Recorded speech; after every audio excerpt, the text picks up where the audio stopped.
Hello students, Jai Hind. Welcome to Jha sir academy for IAS. मैं उम्मीद करता हूं आप सभी बहुत बढ़िया होंगे।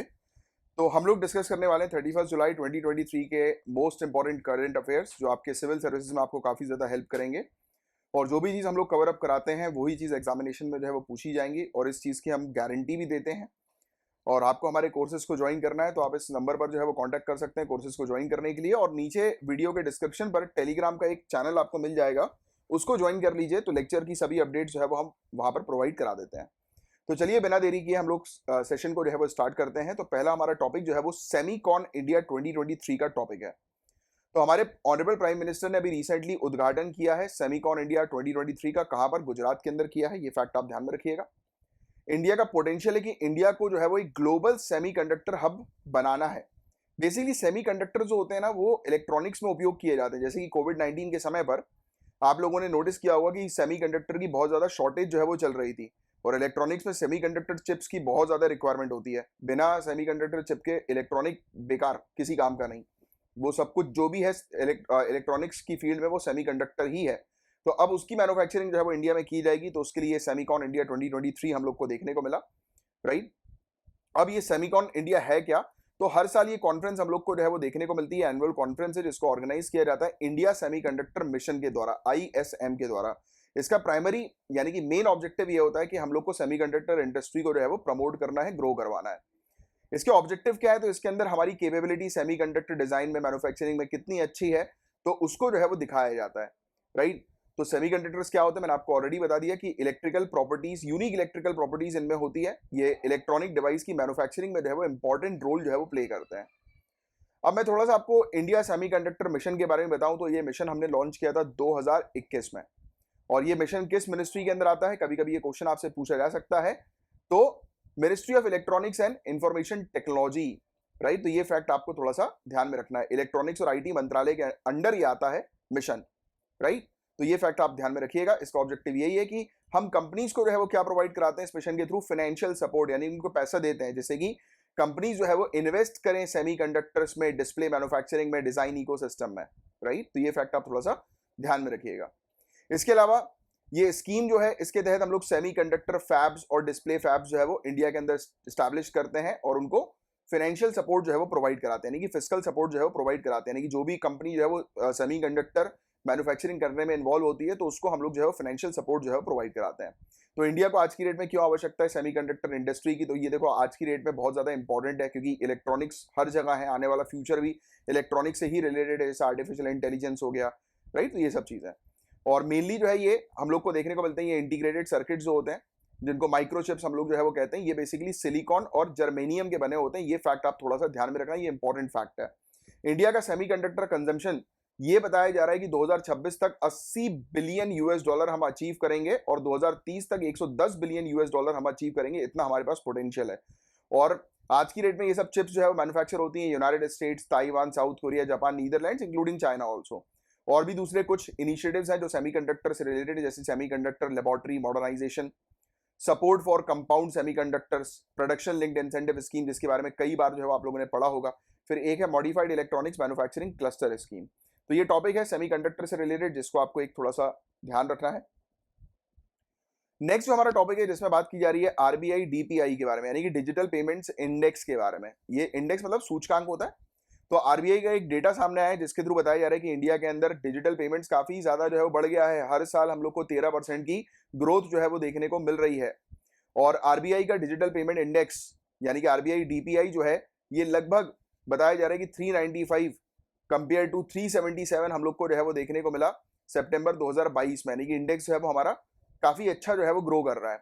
अब रीजन जो है वो इंक्रीज होने के क्या है? तो आपको ऑलरेडी पता है कि आज की डेट में हर एक इंसान जो है वो डिजिटल पेमेंट का उपयोग जो है वो कर रहा है। चाहे आप सब्जी के ठेले पे चले जाओ या किसी भी बड़ी से बड़ी कंपनी में आप चले जाओ, यूपीआई हर जगह हम लोग को देखने को मिल रहा है, राइट। तो ये फैक्ट हम लोग को आपको ऑलरेडी जो है पता है। थोड़ा सा मैं आपको डिजिटल पेमेंट इंडेक्स के बारे में बताऊं तो ये बेसिकली आकलन करता है, किस चीज का आकलन करता है कि क्या लेवल है डिजिटाइजेशन का पेमेंट में पूरी कंट्री के अंदर, और बताता है कि किस प्रकार से अलग अलग जो पेमेंट मेथड्स हैं, डिजिटल पेमेंट मेथड, उसमें किस प्रकार से ग्रोथ हो रही है। तो ये बेसिकली सेमी एनुअल बेसिस पर होता है, यानी कि हर 6 महीने पे हम लोग को देखने को मिलता है कि रिलीज जो है वो किया जाता है ये इंडेक्स। और इसमें 5 मेन पैरामीटर्स हम लोग को देखने को मिलते हैं, राइट। पेमेंट इनेबलर, यानी कि कितने लोग जो है वो कौन सी कंपनी जो है वो पेमेंट जो है वो शुरू करेंगी, payment system. Right, infrastructure payment का किस तरीके का है, राइट, डिमांड साइड का एक, सप्लाई साइड का एक, राइट, पेमेंट की परफॉर्मेंस कैसी है, कंज्यूमर जो है वो कितना अट्रैक्ट हो रहा है, कितने कंज्यूमर इन्वॉल्व है। तो इस प्रकार से ये इंडेक्स हम लोग को देखने को मिलता है। तो ओवरऑल चीज मैं आपको बताऊं तो आरबीआई ने बता दिया कि बहुत अच्छी तरीके से हमारे यहाँ पर डिजिटल पेमेंट जो है वो हो रही है। तो इसके बारे में एक छोटा सा फैक्ट आपको जो है वो पता होना चाहिए, राइट। अब एक बहुत बढ़िया न्यूज के बारे में हम लोग डिस्कस करने वाले हैं, काफी ज्यादा इंपॉर्टेंट है, कोलंबो सिक्योरिटी कॉन्क्लेव फ्रेमवर्क। तो अभी एक बेसिकली ज्वाइंट एक्सपीडिशन, वो एक्सपीडिशन समझते हो, एक्सपीडिशन मतलब एक प्रकार का अभियान। किनका अभियान था ये? ओशियन साइंटिस्ट का था, मतलब वो साइंटिस्ट लोग, वो रिसर्चर लोग जो ओशियन पर स्टडी करते हैं। तो 3 कंट्रीज हैं, इंडिया, बांग्लादेश, मॉरिशस, ये 3 कंट्रीज का नाम आप ध्यान में रखेंगे। तो इनके साइंटिस्ट ने जो है वो एक अभियान किया, और ये अभियान जो है वो CSC यानी कि कोलंबो सिक्योरिटी कॉन्क्लेव फ्रेमवर्क के अंडर था, राइट। बस ये पहला पॉइंट तो ये आप ध्यान में रखो। ऑब्जेक्टिव जो है वो इस अभियान का जो है वो क्या था कि हमें ऑब्जर्वेशन करना है, यानी कि समुद्री क्षेत्र पर जो है वो ऑब्जर्वेशन करना है, राइट। डेटा जो है वो कलेक्ट करना है, ये प्रेडिक्ट करने के लिए कि इंडियन ओशियन रीजनल एनवायरनमेंट कैसा है, यानी कि इंडियन ओशियन के आसपास का एरिया जो है वो किस तरीके का है। इसमें हम लोग अलग अलग कंट्रीज के साथ जो है वो कोलैबोरेट करते हैं, वेरियस पैरामीटर्स पर जो है वो काम करते हैं, जिससे कि बेटर फोरकास्टिंग जो है वो की जा सके, राइट। फोरकास्टिंग का मतलब बेटर तरीके से पहले से पता, भविष्यवाणी की जा सके, पता लगाया जा सके कि आने वाले समय में, यानी कि अगर कोई आपदा आती है, आ रही है, तो उसके बारे में वेदर फोरकास्टिंग होता है ना, तो वही सब चीज़ है। तो ये कोलंबो सिक्योरिटी कॉन्क्लेव क्या है ये आपको पता होना चाहिए। ये एक ट्राइलेटरल मैरीटाइम सिक्योरिटी ग्रुप है, यानी कि 3 कंट्रीज के बीच में एक ग्रुप बनाया गया था 2011 में। ये 3 कंट्रीज है, इंडिया, श्रीलंका, मालदीव, ये 3 कंट्री का नाम आप ध्यान में रखिएगा। फिर बाद में अगर मॉरिशस इसका चौथा मेंबर बन गया, और बांग्लादेश और सेशल्स जो कंट्री है, ये इसके ऑब्जर्वर कंट्री जो है वो बन गई, जिनको बुलाया गया था ऑब्जर्वर के तौर पर इस ग्रुप में। इसका ऑब्जेक्टिव ये है कि ये 5 पिलर्स पर जो है वो काम करते हैं, जैसे कि हमें समुद्री क्षेत्र की जो है वो सुरक्षा पर फोकस करना है, टेररिज्म को काउंटर करना है, राइट। तीसरा किसी प्रकार की ट्रैफिकिंग नहीं होनी चाहिए, उसको जो है वो रोकना है, राइट। स्मगलिंग वगैरह होती है ना, तो ये सब चीजें जो ट्रांसनेशनल ऑर्गेनाइज क्राइम होते हैं प्रॉपर, एक कंट्री से दूसरी कंट्री में जो क्राइम्स हम लोग को देखने को मिलते हैं। फिर साइबर सिक्योरिटी पर भी ये फोकस करता है, राइट। क्रिटिकल इंफ्रास्ट्रक्चर और टेक्नोलॉजी के प्रोटेक्शन पर काम करता है। ह्यूमैनिटेरियन असिस्टेंस यानी कि मानवीय सहायता पर जो है फोकस करता है, डिजास्टर रिलीफ पर फोकस करता है। तो ये चीज़ जो है वो आपको थोड़ी सी पता होना चाहिए। तो ये बेसिकली CSC का सिग्निफिकेंस यानी कि महत्व जो है वो क्या है, तो ये बेसिकली इंडियन ओशन पर काम करते हैं। ये जो हमारा सागर इनिशिएटिव जो हम लोग को देखने को मिलता है, इंडिया का जो विजन है, तो इस पर हम लोग काम करते हैं, सिक्योरिटी पर फोकस करते हैं। ऑब्जेक्टिव ये है कि चाइना का जो इन्फ्लुएंस इस क्षेत्र पर काफी ज्यादा तेजी से बढ़ गया इंडियन ओशन पर, उसको जो है हमें काउंटर करना है। तो ऐसी चीज है। तो ये फैक्ट आप थोड़ा सा CSC से रिलेटेड ध्यान में रखिएगा। सेल्फ रिलायंट इंडिया फंड, आत्मनिर्भर भारत निधि, काफी इंपॉर्टेंट टॉपिक है जिसके बारे में हम लोग बात करने वाले हैं। तो आत्मनिर्भर भारत पैकेज के बारे में तो आप लोग जानते हैं, कोविड के समय पर ये हमने शुरू जो है वो किया था। तो सरकार ने जो है 50,000 करोड़ की इक्विटी इन्फ्यूजन की बात जो है वो करी कि 50,000 करोड़ रुपए जो है वो डाले जाएंगे MSME में, इस फंड ऑफ फंड्स के थ्रू। इनिशिएटिव का ऑब्जेक्टिव यही है कि इक्विटी फंडिंग जो है वो प्रोवाइड कराना, प्रॉमिसिंग MSME जो है यानी कि उभरती हुई माइक्रो स्मॉल और मीडियम एंटरप्राइजेस जो हम लोग को देखने को मिल रही है, तो उनको हेल्प करना और बेटर तरीके से ग्रो करने में, राइट। यानी कि जो MSME अच्छा काम कर रही है, तो उनको हम और जो है वो फंडिंग करके उनकी हेल्प करेंगे कि वो और आगे तेजी से जो है वो ग्रो कर सके, बढ़ सके। तो सेल्फ रिलायंट इंडिया फंड जो है वो स्टैब्लिश किया गया था इस प्लान को जो है वो इम्प्लीमेंट करने के लिए, जिसमें 10,000 करोड़ रुपए का कंट्रीब्यूशन गवर्नमेंट ऑफ इंडिया देती है, 40,000 करोड़ रुपए जो है प्राइवेट इक्विटी और वेंचर कैपिटल फंड से आता है। तो ये जो फंड हम लोग को देखने को मिल रहा है, सेल्फ रिलायंट इंडिया फंड, ये ऑपरेट किया जाता है मदर फंड के तौर पर, डॉटर फंड के तौर पर, राइट। इक्विटी और कॉज इक्विटी इन्वेस्टमेंट के तौर पर, यानी कि 10,000 करोड़ रुपए सरकार लगा रही है और 40,000 करोड़ रुपए इक्विटी के थ्रू आएगा। जैसे इक्विटी पता होगा ना आपको, जैसे शेयर्स, कंपनी में जो शेयर्स वगैरह जो कंपनी जारी करती है, तो वो इक्विटी होती है, राइट। तो प्राइवेट फंडिंग के थ्रू जो है इक्विटी हम लोग को देखने को मिलेगी कि प्राइवेट इन्वेस्टर इसमें पैसा जो है वो लगाएंगे MSME में, राइट। तो ये चीज़ हम लोग को जो है वो देखने को मिल रही है, राइट। तो बस ये चीज़ आप ध्यान में रखिएगा। इसमें NSIC venture capital fund limited जो हम लोग को देखने को मिलता है, वो मदर फंड के तौर पर जो है वो रजिस्टर किया गया है। गवर्नमेंट जो है वो और भी काफी सारे इनिशिएटिव्स लेकर आ रही है MSME माइक्रो स्मॉल और मीडियम एंटरप्राइजेस सेक्टर को सपोर्ट करने के लिए, जिसमें चैंपियंस 2.0 पोर्टल लॉन्च किया गया। MSME चैंपियंस स्कीम हम लोग को फाइनेंशियल असिस्टेंस के लिए देखने को मिलती है। बजटरी सपोर्ट हम प्रोवाइड करा रहे हैं, क्रेडिट गारंटी फंड ट्रस्ट को micro small and medium enterprises के लिए, और raising and accelerating MSME performance भी एक है, रैम्प स्कीम करके या प्रोग्राम करके हम लोग को देखने को मिलता है कि MSME के पास पैसा जो है वो भरपूर आ सके। तो सिंपल शब्दों में आपको बताऊं तो ये सेल्फ रिलायंट इंडिया जो फंड है, इसका मेन ऑब्जेक्टिव यही है कि MSME को फंडिंग जो है वो प्रोवाइड कराना, और 50,000 करोड़ रुपए का इसमें फंड जो है वो रखने की बात की गई है। तो ये एक फैक्ट है बहुत इंपॉर्टेंट सा, जो आपको थोड़ा सा ध्यान में रखना है। नेक्स्ट एक टॉपिक हम लोग को देखने को रहा है, गल्फ स्ट्रीम का काफी ज्यादा इंपॉर्टेंट टॉपिक है। एक साइंटिफिक स्टडी जो है वो सामने आई है, एक वैज्ञानिक अध्ययन जो है वो सामने आया है, जिसने चिंता जो है वो जताई है, कंसर्न जो है वो रेज किया है। कंसर्न क्या है? ये कहा जा रहा है कि गल्फ स्ट्रीम सिस्टम जो है, जिसको हम लोग बोलते हैं एटलांटिक मेरीडायोनल ओवरटर्निंग सर्कुलेशन, काफी इंपॉर्टेंट है। बोल रहे हैं कि ये सर्कुलेशन 2025 से पहले ही कोलैप्स होने की इसकी संभावना है। तो आपको ये समझना है कि एटलांटिक मेरीडायोनल ओवरटर्निंग सर्कुलेशन है क्या, राइट। तो इसको हम लोग जो है वो समझेंगे, गल्फ स्ट्रीम को हम लोग समझेंगे, गल्फ स्ट्रीम सिस्टम, राइट, जिसका फुल फॉर्म एएमओसी है। तो एएमओसी ड्राइव द एटलांटिक्स करंट। आपको पता है ना कि अलग अलग करंट्स होते हैं। आई थिंक धारा आपको इसके बारे में पता होगा, कोल्ड करंट होती है, वार्म करंट होती है, हवाएं जो होती हैं जिसको स्ट्रीम हम लोग जो है वो बोलते हैं, जैसे जेट स्ट्रीम के बारे में आपने ज्योग्राफी में पढ़ा होगा। तो अभी के लिए दिमाग में ये रखो कि हवा की यहाँ पर बात हो रही है, एक हवा एयर सर्कुलेशन सिस्टम की यहाँ पर बात हो रही है, ठीक है। और ये कहाँ का सिस्टम है? एटलांटिक क्षेत्र का सिस्टम है, राइट। तो ये पहला फैक्ट तो आपको ये ध्यान में रखना है। ये बहुत ही इंपॉर्टेंट रोल प्ले करता है यूरोप के वेदर को निर्धारित करने के लिए। यूरोप में कैसा वेदर होगा उसमें ये सिस्टम जो है वो बहुत इंपॉर्टेंट रोल प्ले करता है। और अगर बाय चांस ये सिस्टम जो है, यानी कि ये एयर सर्कुलेशन सिस्टम अगर कोलैप्स हो जाता है, ठप पड़ जाता है, तो इसके कारण हम लोग को देखने को मिलेगा कि टेम्परेचर लेवल जो है वो डाउन हो जाएगा और क्लाइमेट पूरी तरह से इफेक्ट होगा। यानी कि बहुत विनाशकारी जलवायु प्रभाव जो है वो इसके कारण पड़ सकता है इस सिस्टम के कोलैप्स होने के कारण। तो inter governmental panel on climate change, जिसको हम लोग आईपीसीसी के नाम से जानते हैं, इसने बहुत मतलब अभी लेटेस्ट जो असेसमेंट किया है, यानी कि अभी लेटेस्ट जो है इसने आकलन जो है वो किया है, उसमें यह बताया जा रहा है कि कोलैप्स अगर होता है एएमओसी का, ये बोल रहे हैं कि it may not happen as quickly as the study proposes. यानी कि स्टडी के थ्रू बता रहे हैं 2025 तक ये कोलैप्स होने की इसकी संभावना है, बट ये 2025 तक नहीं होगा, शायद थोड़ा सा और बाद में होगा। बट हाँ, चिंता यही है कि कोलैप्स हो सकता है सिस्टम, क्योंकि आप आज की डेट में क्लाइमेट चेंज का बहुत बड़ा इशू है। आपको ऑलरेडी पता है, एनवायरमेंट की क्लास में हमारा चैप्टर 4 क्लाइमेट चेंज जो है वो शुरू होने वाला है। और क्लाइमेट चेंज तो एक ऐसा टॉपिक है कि आपको बहुत अच्छे से प्रिपेयर करके रखना है। तो अगर क्लाइमेट चेंज से रिलेटेड मेंस में क्वेश्चन आता है तो आप एएमओसी के बारे में जरूर जो है वो मेंशन करिएगा, राइट। तो ये चीज हम लोग को यहाँ पर देखने को मिल रही है। तो अब हम एएमओसी के बारे में बात करें या सिंपल गल्फ स्ट्रीम के बारे में बात करें, तो एक पावरफुल ओशियन करंट है। तो पहली चीज तो हमें समझ में आ गई कि ये ओशियन पर चलने वाली हवा है जो नॉर्थ अटलांटिक ओशियन पर चलती है, पहला पॉइंट। ये ओरिजिनेट होती है गल्फ ऑफ मैक्सिको से, राइट। अब गल्फ ऑफ मैक्सिको आपको तुरंत अभी कभी मैप में जो है वो देखना है कि गल्फ ऑफ मैक्सिको जो है वो कहां पर है, राइट। और ये नॉर्थ ईस्ट की तरफ जो है वो फ्लो करती है, राइट। और यूनाइटेड स्टेट्स के ईस्टर्न कोस्ट पर जो है ये पूरी फ्लो करती है। और पूरे अटलांटिक पर जो है वो हम लोग को ये हवाएं देखने को मिलती है, यूरोप की तरफ जो है वो जाती हैं। और ये बहुत ही इंपॉर्टेंट रोल जो है वो प्ले करती है।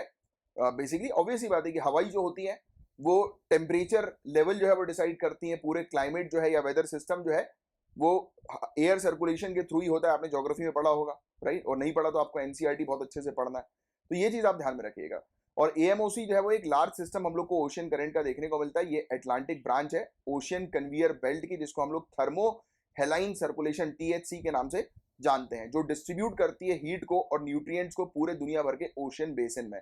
और आपको एक चीज तो बहुत अच्छे से आज की डेट में बताइए कि कहीं भी कहीं का भी पूरे दुनिया भर में कहीं का भी कोई भी अगर सिस्टम, वेदर सिस्टम अगर डिस्टर्ब होगा तो उसका इफेक्ट कहीं ना कहीं पड़ेगा और हर जगह पड़ेगा कहीं ना कहीं से। तो ये बेसिकली वार्म सरफेस वाटर, यानी कि गर्म जो पानी जो हम लोग को देखने को मिलता है ओशियन का, वो जो है वो लेकर आती है ट्रॉपिक से नॉर्थ हेमिस्फीयर की तरफ, जहां पर जाकर वो पानी ठंडा होता है और वो डाउन चला जाता है। आपको पता है कि ठंडा पानी जो होता है उसकी डेंसिटी ज्यादा होती है और ठंडा पानी इसलिए हम लोग को ओशियन में नीचे देखने को मिलता है। कोल्ड वाटर जो है वो सिंक करता है। ये बहुत बेसिक कॉमन फैक्ट्स हैं जो आप पढ़ोगे, ज्योग्राफी में पढ़ोगे, साइंस में पढ़ोगे, राइट।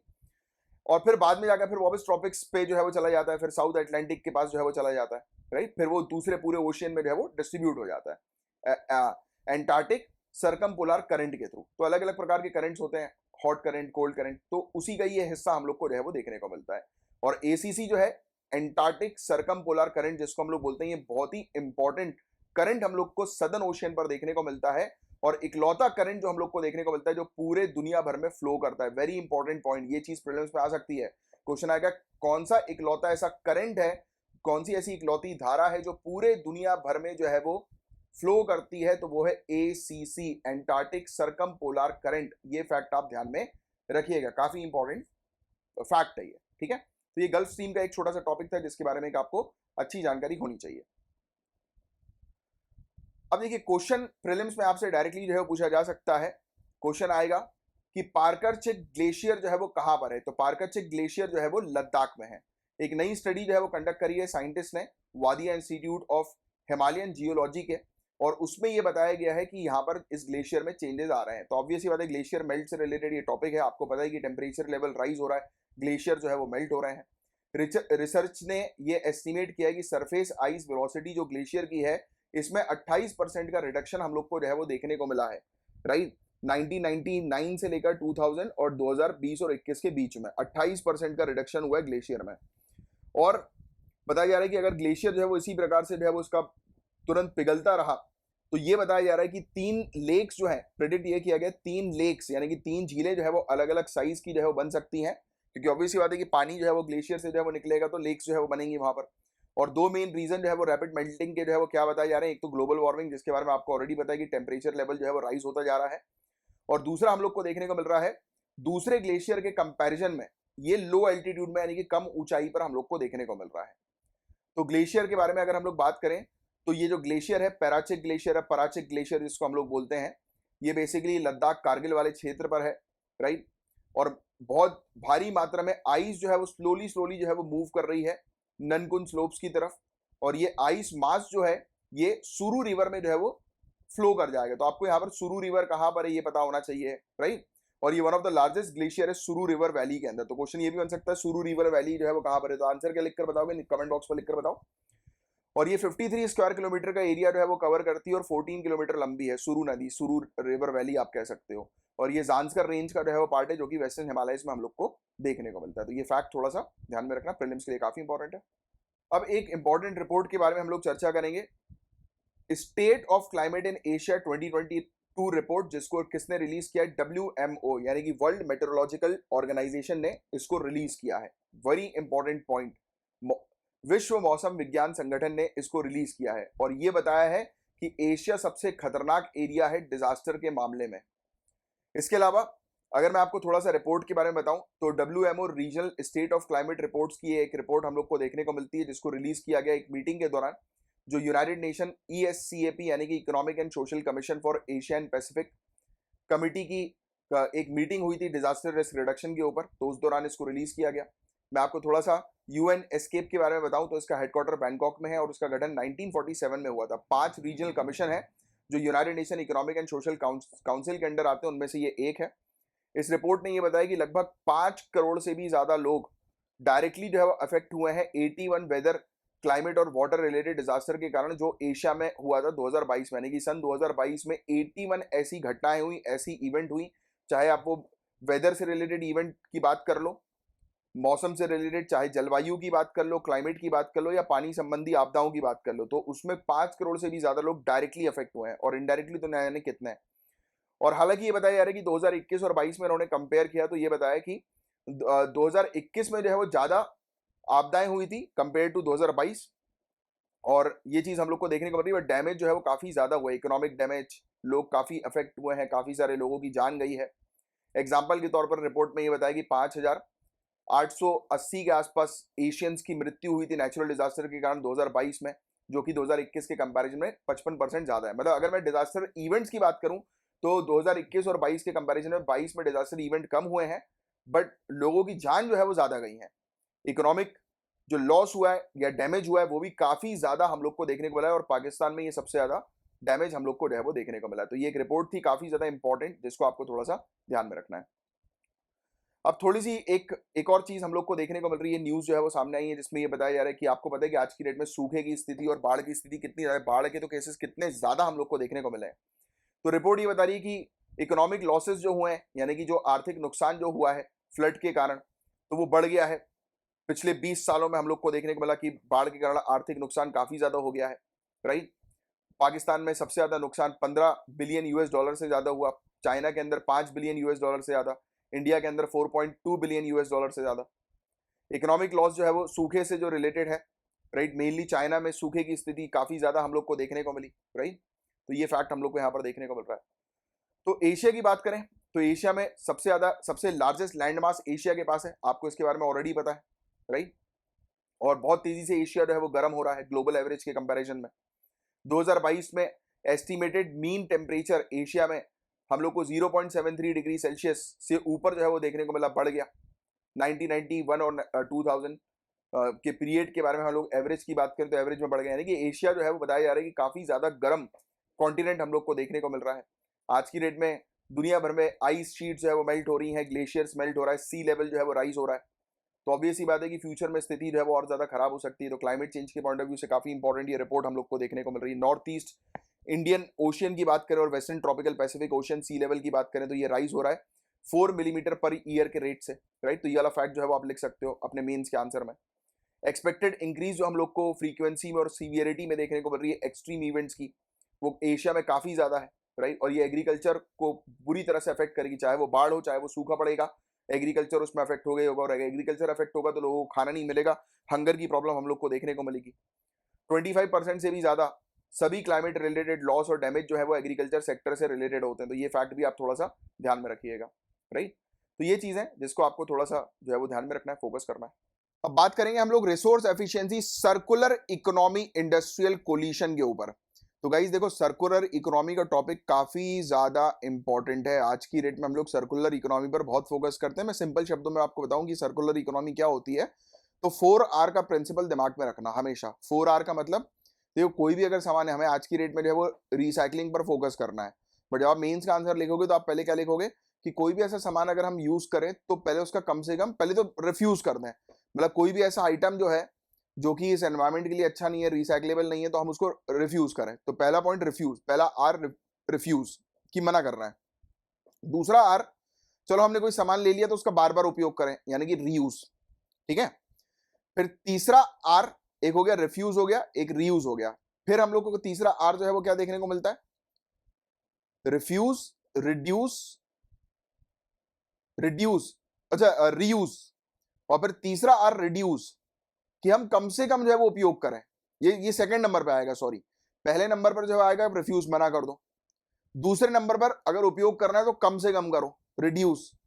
तीसरे नंबर पर रीयूज, कि बार बार उपयोग करो। और चौथे नंबर पर उसको रिसाइकिल करो। तो हमने क्या सीखा, 4R। पहला रिफ्यूज, इसी फॉर्मेट में लिखना है आपको, रिफ्यूज, रिड्यूस, रीयूज, रिसाइकिल। बात समझ में? फिर से रिपीट कर रहा हूं, रिफ्यूज, रिड्यूस, रीयूज, रिसाइकिल। ये चीज ध्यान में रखो बस। अब देखो, हम जितने भी, देखो रिसोर्स मतलब संसाधन, जितने भी संसाधन है भैया, उनको हम लोग को एफिशिएंट तरीके से उस पर काम करना है, सर्कुलर इकोनॉमी इंडस्ट्री पर काम करना है। तो union minister of environment, forest and climate change ने लॉन्च किया है ये resource efficiency circular economy industry coalition को, राइट। और ये लॉन्च जो है वो कब किया गया था, 4th G20 environment and climate sustainability working group और एनवायरमेंट एंड क्लाइमेट मिनिस्टर की मीटिंग जो चेन्नई में हुई थी, वहां पर लॉन्च किया गया, राइट। और ये environment and climate sustainability working group जो है ये मीटिंग करती है, डिस्कस करते हैं, राइट, कि जितने भी एनवायरमेंटल इश्यूज हम लोग को जो है वो देखने को मिलते हैं, जितने भी पर्यावरणीय मुद्दे जो होते हैं उसको डिस्कस जो है वो किया जाता है।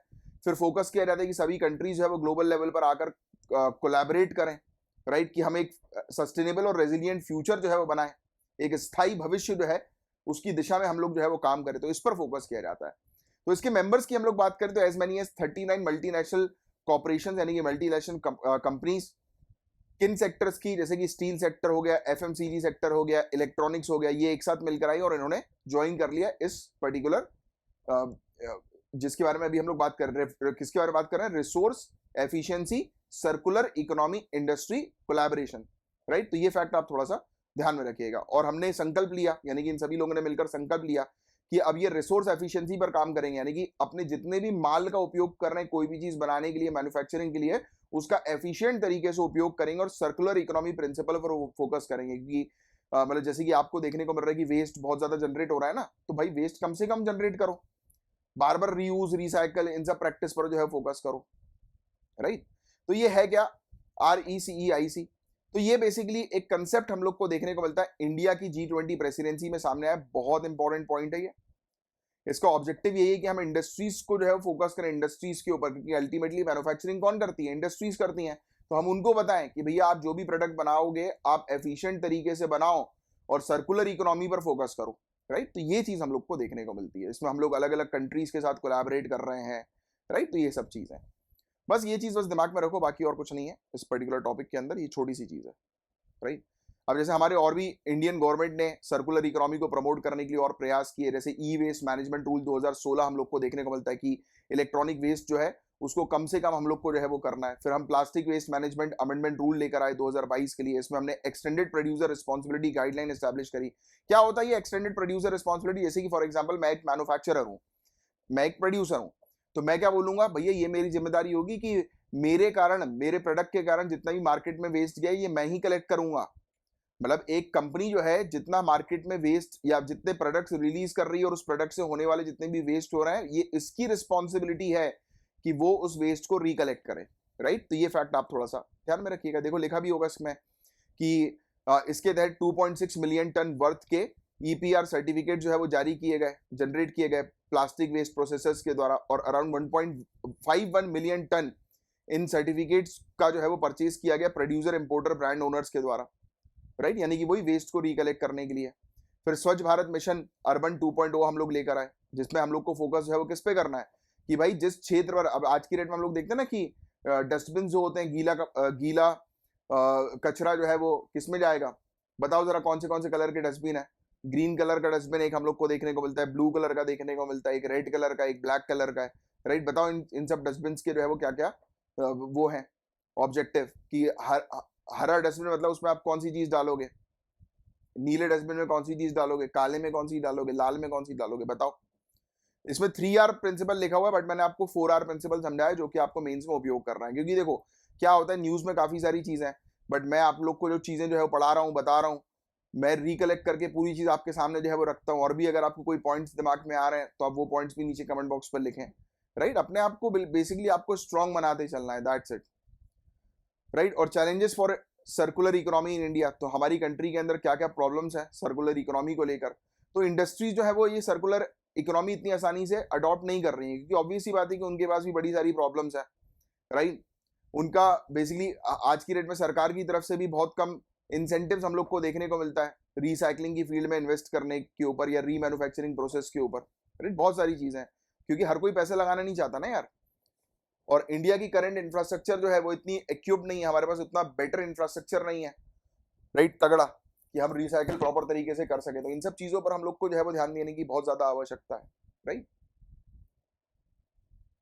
ठीक है, अब देखिए multi state cooperative society amendment bill 2023 हम लोग को देखने को मिल रहा है, बहुराज्य सहकारी सोसाइटी संशोधन विधेयक 2023। तो क्या होता है ये कोऑपरेटिव सोसाइटी, क्या होती है बताओ, किसी को पता है कोऑपरेटिव सोसाइटी के बारे में? कोऑपरेटिव सोसाइटी का जैसे ही दिमाग मतलब आता है ना टॉपिक, तो तुरंत दिमाग में अमूल रख लो। अमूल के बारे में तो सभी लोग जानते हैं ना, अमूल मिल्क पीते भी होगे आप लोग। अमूल जो कंपनी है, ये कंपनी गुजरात की, आपको आई थिंक पता है। ये बहुत सारे मिल्कमैन एक साथ आए और इन्होंने एक कोऑपरेटिव सोसाइटी बना ली। मतलब आपने क्या चीज समझी कि काफी सारे लोग एक सेम इंटरेस्ट को लेकर एक साथ इकट्ठा होकर जब कोई इंडस्ट्री स्टैब्लिश करे तो उसको कोऑपरेटिव सोसाइटी बोलता है। अब यह है मल्टी स्टेट कोऑपरेटिव सोसाइटी, यानी कि अलग अलग स्टेट्स में जो है वो कोऑपरेटिव सोसाइटीज की बात जो है वो हो रही है, राइट, कि हम स्टैब्लिश करें। तो ये बेसिकली एक बिल जो था जिसको पास कर दिया लोकसभा ने। कोऑपरेटिव सोसाइटी इंडिया के अंदर किस प्रकार की है, क्या क्या प्रॉब्लम वो फेस करती हैं, तो उसके बारे में हम बात करें तो कोऑपरेटिव के बारे में मैंने आपको समझा ही दिया, डेफिनेशन में लिखा हुआ है। अब मैं अगर आपको डेफिनेशन डायरेक्टली समझाता तो आपको समझ में नहीं आता, बट अब जब पढ़ोगे डेफिनेशन को तब आपको समझ में आएगा। पढ़ो डेफिनेशन कि क्या है ये कोऑपरेटिव्स। तो कोऑपरेटिव्स मतलब सहकारी समितियां आप कह सकते हो। ये क्या है, ये वॉलंटरी यानी कि स्वैच्छिक तरीके से अपनी इच्छा से, डेमोक्रेटिक यानी कि लोकतांत्रिक तौर पर, और ऑटोनोमस ऑर्गेनाइजेशंस है यानी कि स्वायत्त संगठन है जिनको कंट्रोल किया जाता है मेंबर्स के द्वारा, जो एक्टिवली पार्टिसिपेट करते हैं पॉलिसी में और डिसीजन मेकिंग में। यानी कि अब देखो ये अगर मैं आपको डायरेक्ट पढ़ाता तो आपके ऊपर से ले आता, अब आपके दिमाग में आ गया अमूल कि भाई इतने सारे मिल्कमैन एक साथ इकट्ठे और उन्होंने एक इंडस्ट्री बना दी। इजी है ना। तो पढ़ाई को इजी तरीके से समझने की कोशिश करो, दैट्स इट। कोई हार्ड नहीं है पढ़ाई, रेगुलर रहो, इजी तरीके से समझने की कोशिश करो, सब कुछ आएगा आपको। प्रयास जो है वो क्या कर रही है सरकार इनको प्रमोट करने के लिए, क्या अभी तक किया है। तो इंडिपेंडेंस के बाद जो हमारा पहला 5 ईयर प्लान था 1951 से 56 का, जिसने फोकस किया था कि हम कोऑपरेटिव्स को जो है वो अडॉप्ट करेंगे, राइट। फिर 97 कॉन्स्टिट्यूशनल अमेंडमेंट एक्ट 2011 में आया, इसमें आर्टिकल 43B जो है वो इंसर्ट किया। ये सब प्रीलिम्स के फैक्ट है, DPSP directive principle of state policy में इसको ऐड किया गया, राइट। और ये बेसिकली हम लोग को जो है वो क्या देखने को मिलता है, आर्टिकल 43B की स्टेट यानी कि directive principle of state policy आपने पढ़ा हुआ है। पॉलिटी के पूरे टॉपिक्स मैंने कवर अप कराया हूं, जिन स्टूडेंट्स को पूरी पॉलिटी पढ़नी है आप ज्वाइन करिए हमारी एप्लीकेशन को, वहां पर डिटेल में पूरी क्लासेस आपको जो है वो मिलेंगी, राइट। और आर्टिकल 43B के तहत हम लोग को देखने को मिलता है कि स्टेट जो है वो प्रमोट करती हैं कोऑपरेटिव सोसाइटी को। अब क्या क्या प्रॉब्लम्स है जो कोऑपरेटिव सोसाइटी जो है वो फेस करती है, तो कई बार देखो यार पॉलिटिसाइजेशन की प्रॉब्लम, पॉलिटिक्स भी इसमें इन्वॉल्व जो है रहती है, क्योंकि अल्टीमेटली पॉलिटिक्स का पूरा गेम होता है। पॉलिटिशियंस चाहेंगे तब जाकर वहां पर कोऑपरेटिव सोसाइटी स्टैब्लिश होगी, उसको सपोर्ट करेंगे तभी तो स्टैब्लिश होगी, नहीं करेंगे तो कैसे होगी। फिर कई बार मेंबर जो है वो एक्टिव मेंबरशिप जो है वो इंश्योर नहीं हो पाती, क्योंकि हर एक इंसान पार्टनरशिप में बिलीव नहीं करता। हर एक इंसान सोचता है कि यार मैं इंडिविजुअली काम करूँ वो ज़्यादा बेटर है, बट एक्चुअली में ऐसा होता नहीं है। अगर आप एक टीम के तौर पर काम करेंगे तो आप और अच्छा ग्रो करेंगे। बहुत सारी चीज़ें, पैसे, कैपिटल फॉर्मेशन की प्रॉब्लम, कोऑपरेटिव सोसाइटी को पैसा नहीं मिल पाता एक प्रॉपर इंडस्ट्री डेवलप करने में, राइट। तो बहुत सारी चीज़ें हम लोग को देखने को मिलती हैं, राइट। तो ये मल्टी स्टेट कोऑपरेटिव सोसाइटी जो है क्या, इसको रेगुलेट किया जा रहा है multi state cooperative society act 2002 के तहत। ये ऐसी सोसाइटीज हम लोग को देखने को मिलती हैं जो एक से ज्यादा स्टेट में ऑपरेट करती हैं। इसी यही तो है मल्टी स्टेट कोऑपरेटिव सोसाइटी। बहुराज्य, अलग अलग राज्यों में जो है ये ऑपरेट करेंगी। और पार्ट 9B जो हम लोग को देखने को मिलता है 97 कॉन्स्टिट्यूशनल अमेंडमेंट एक्ट के थ्रू इसको इंसर्ट किया गया था इंडियन कॉन्स्टिट्यूशन के अंदर, और ये एप्लीकेबल है सिर्फ मल्टी स्टेट कोऑपरेटिव सोसाइटीज के लिए ही, और सुप्रीम कोर्ट ने ये चीज कह दी, राइट। तो ये फैक्ट भी थोड़ा सा ध्यान में रखिएगा। तो अभी जो बिल आया है इसमें ट्रांसपेरेंसी बढ़ाई जा रही है, राइट, और बेटर तरीके से। जैसे कोऑपरेटिव सोसाइटी के जो बोर्ड्स होते हैं तो उनकी इलेक्शन रेगुलर बेसिस पर हो, हर एक इंसान को जो है मौका मिले बोर्ड का मेंबर बनने का, राइट। हर एक इंसान का डिसीजन मेकिंग में जो है वो रोल रहे। तो इस पर मेनली फोकस है ये बिल कर रही है, जैसे कि कोऑपरेटिव सोसाइटी जो है वो सक्सेसफुल बन सके इंडिया के अंदर। तो ये चीज़ हम लोग को जो है वो देखने को मिल रही है, जिसके बारे में एक आपको आइडिया होना चाहिए। तो ये था हमारा लास्ट टॉपिक। मैं उम्मीद करता हूँ जो भी चीज़ मैंने आपको पढ़ाई है वो पूरी चीज़ आपको अच्छे से समझ में आ गई है। सपोर्ट करिए प्लीज़, लाइक का बटन जरूर हिट करिएगा, शेयर जरूर करिए लेक्चर को। अगर आप चाहते हैं कि रेगुलर मैं ऐसे ही आपके साथ बना रहूँ तो थोड़ा शेयर जरूर कर दिया करो, लाइक का बटन हिट किया करो। इतने सारे स्टूडेंट्स देखते हैं लेक्चर को, एक लाइक का बटन जो है वो हिट नहीं करते हो आप लोग। आप लाइक का बटन हिट करोगे तब मुझे लगेगा ना कि हाँ यार आप इंटरेस्टेड हो पढ़ने के लिए, तब मैं रेगुलर बेसिस पर आपको पढ़ाता रहूँगा ना। तो थोड़ा मुझे भी सपोर्ट किया करो, मांगते ही क्या आपसे, एक लाइक का बटन और एक शेयर, राइट। चलिए, और बाकी टेलीग्राम ग्रुप को ज्वाइन कर लीजिएगा, वहाँ पर मैं आपको पूरे वो प्रोवाइड्स कराता हूँ, टॉपिक्स की डिटेल्स वगैरह सब आपको वहाँ पर मिल जाती है। चलिए, Jai Hind, god bless you all. मिलेंगे नेक्स्ट लेक्चर में, तब तक के लिए bye bye, take care, have a great day ahead, Tata.